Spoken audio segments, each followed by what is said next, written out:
اعوذ باللہ من الشیطان الرجیم بسم اللہ الرحمن الرحیم۔ السلام علیکم ورحمۃ اللہ وبرکاتہ۔ محترم سامعین کرام، سعد اللہ کمبو کے اس پروگرام میں خوش آمدید۔ محترم سامعین کرام، دنیا بقدر ایفرٹ، ہماری محنت، ہماری جستجو اور ہماری لگن کے ذریعے سے ہی حاصل کی جا سکتی ہے۔ دنیا میں سب سے اہم چیز اعتبار ہے۔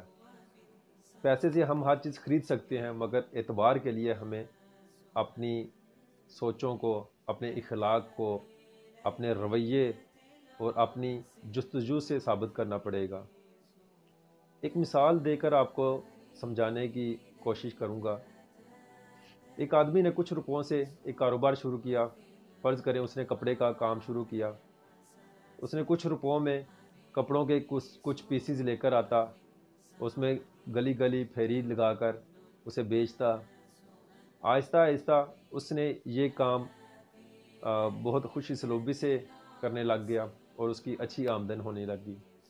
وہ جس تھوک والے سے وہ مال خریدتا، اس کے ساتھ بھی اس نے بہت ہی اچھا معاملہ کیا اور اچھے پیسوں میں اسے پرچیزنگ کرنا شروع کر دی اس نے۔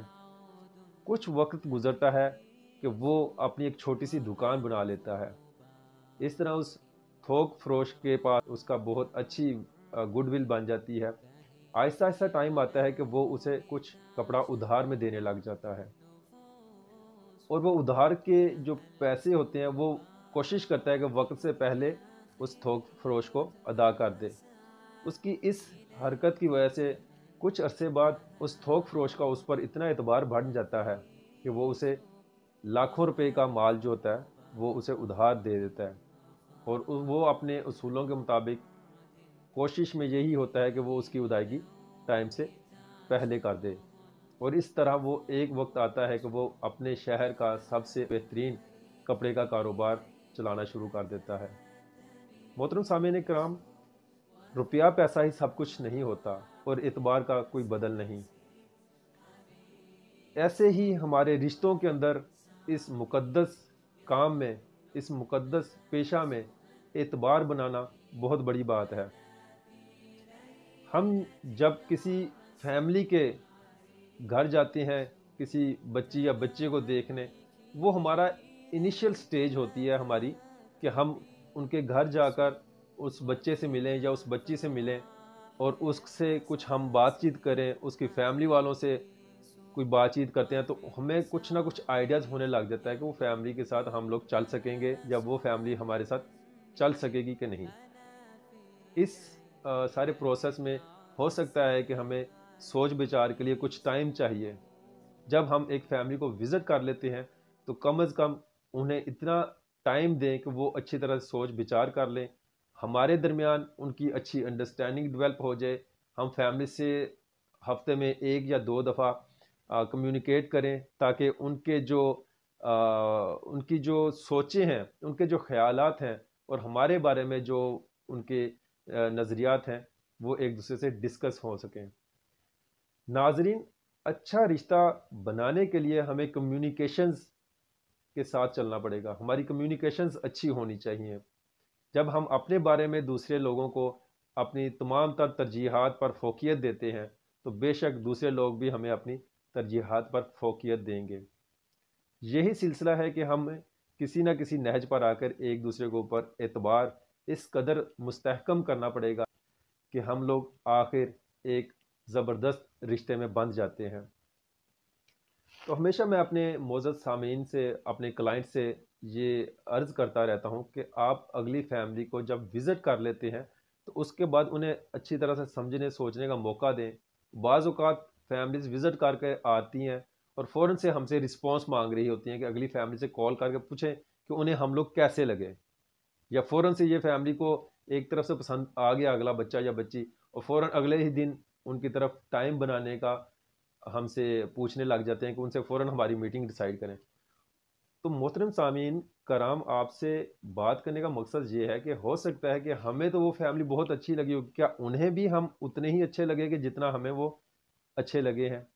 اس میں میں لازمی فیملی سے ایک مشورتاً بات کرتا ہوں کہ کم از کم ایک یا دو دن کا ٹائم دیں، وہ اچھی طرح سے اس معاملے کو سوچ سمجھ لیں تو اس کے بعد ہی ہمیں یا دوسری فیملی کو وزٹ کرنے کا موقع دیں، ٹائم ارینجمنٹ کریں، اپنے جو ترجیحات ہیں انہیں ذرا پس پش ڈالیں، اور اپنی جو نئی بننے والی، جو ہمارے نئے رشتوں بننے والی جو فیملی ہے ان کو ٹائم دیں۔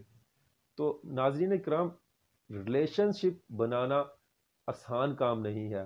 ہم لوگ اپنے خاندان کے ساتھ ایک دوسرے خاندان کے اندر مرج ہونا چاہ رہے ہوتے ہیں، اور یہ رشتے بنتے ہیں اعتبار کے ساتھ۔ یہ بالکل رشتے ایسے ہی ہیں کہ جیسے ہم ایک بیج لگاتے ہیں تو پھر اس کا ایک چھوٹا سا ننھا سا پودا نکلتا ہے، پھر اسے تناور درخت بننے کے لیے سال ہوا سال چاہیے ہوتا ہے۔ تو یہ ہمارے جو ریلیشنز ہوتے ہیں یہ بھی ایک بیج کی طرح ہوتے ہیں۔ شروع میں ہمیں ان کی بہت زیادہ کیئر کرنا پڑتی ہے، جب وہ ایک ننھا منا سا پودا بنتا ہے پھر اس کے بعد اس پہ موسمی تغیر کا بھی اثر ہوتا ہے، اس کے اوپر ارد گرد کے ماحول کا بھی اثر ہوتا ہے۔ اگر ہم اس کی کیئر نہیں کریں گے تو وہ پروان نہیں چڑھ سکے گا۔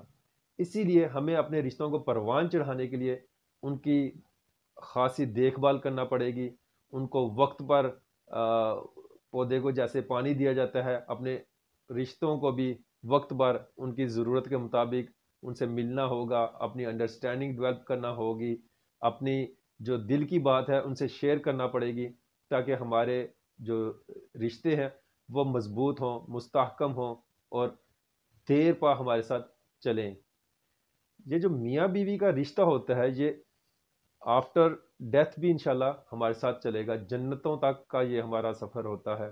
اللہ تعالیٰ نے جو جوڑے آسمانوں میں بنا دیے ہیں وہی انشاءاللہ زمین پر چلیں گے، اور جب زمین پر ان کی اچھی زندگی گزرے گی، دین کے مطابق زندگی گزرے گی، آخرت کے وقت کو، آخرت کو مد نظر رکھتے ہوئے گزرے گی، اچھائیوں کے ساتھ گزرے گی، تو انشاءاللہ ہم لوگ آخرت میں بھی ایک دوسرے کے ساتھی ہوں گے، اور اللہ تعالیٰ ہمارے لیے جنتوں میں وہ مقام دیں گے جس کی ہمیں ضرورت ہے۔